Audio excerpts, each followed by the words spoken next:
Behind Dutch headlines, the who, why, and how of politics and media in the lowlands. It's me, Greg Shapiro. Here's what you need to know to join the Dutch conversation. This week, a special in-depth report. Provincial chairs. With a new king, the entire country is singing to a different tune, specifically a game of musical chairs. Which provinces will be eliminated?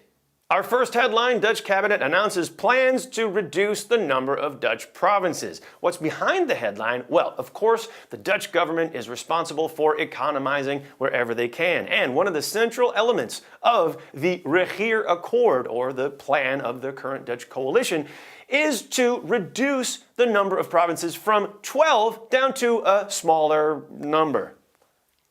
Now, how are they going to do this? Well, according to their plans, it's not about reducing the number, it's about creating these new things called super provinces. It's just going to take some negotiating, some, let's say mergers, or maybe some hostile takeovers.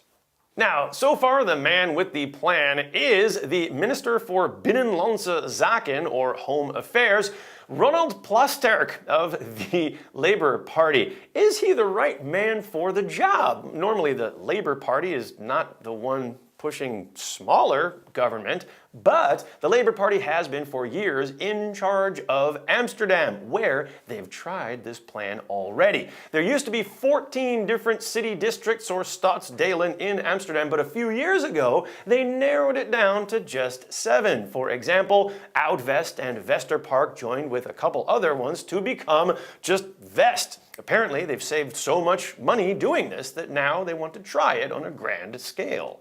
For starters, in the year 2016, Plasterk wants to create the first super province of North Holland, Utrecht, and Flevoland. Now, if anyone should realize that it might be a little bit difficult to sell this plan, it's Ronald Plasterk. 5 years ago, he was the Minister of Culture, and part of his job was to create a Dutch National Museum. But where to put it? This province, that province, he couldn't really figure it out, couldn't get people to agree, and now there's still no Dutch National Museum. Dutch provinces, they all have their own proud history of self-governance. Except for Flevoland, they just got here in 1970, they don't have a proud history of anything. Maybe Plasterk is onto something. Maybe starting with Flevoland is not a bad idea. The Netherlands famously started out as the Republic of the 7 provinces, and they worked their way up to 11, and Flevoland made 12.